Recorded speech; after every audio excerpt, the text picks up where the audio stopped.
Section 7, Video 3. In this video, we will review best practices for networking.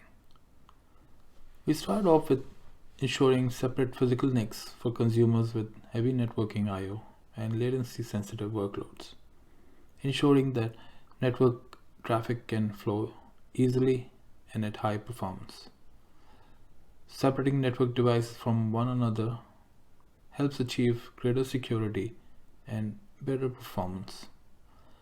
Network IOC can be used to reserve bandwidth for specific classes of traffic, including predefined resource pools, management traffic, fault tolerance traffic, iSCSI, NFS, vSAN or virtual SAN traffic, vMotion traffic, vSphere application, and vSphere data protection traffic, as well as virtual machine traffic.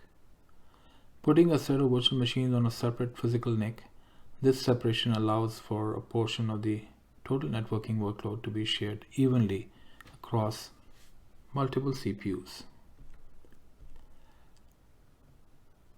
With a large packet size, fewer packets are transferred, which reduces the amount of CPU required to process the data. There is a correlation between CPU consumption and the networking. With a smaller packet size, more packets are transferred. However, more CPU is required to process the data, as there are more network packets to be transferred. Using separate physical NICs to handle different traffic streams such as virtual machines, iSCSI storage, and vMotion, and ensuring that the physical NIC capacity is large enough to handle the network traffic on that virtual switch. As an example, if you're using a 1 gigabits per second network interface card, ensure that the accumulative traffic going through that link does not exceed the capacity of the link.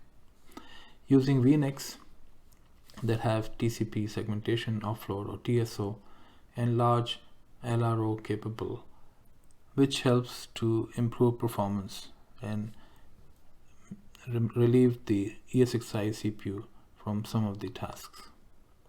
If virtual machines on the same host are communicating with each other, connecting them to the same virtual switch avoids transferring packets over the physical network and achieves higher performance.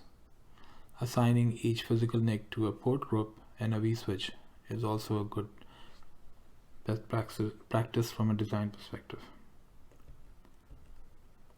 To summarize, we reviewed network best practices and review of design for good performance. In the next video, video 4, we will review best practices for storage. Thank you for watching.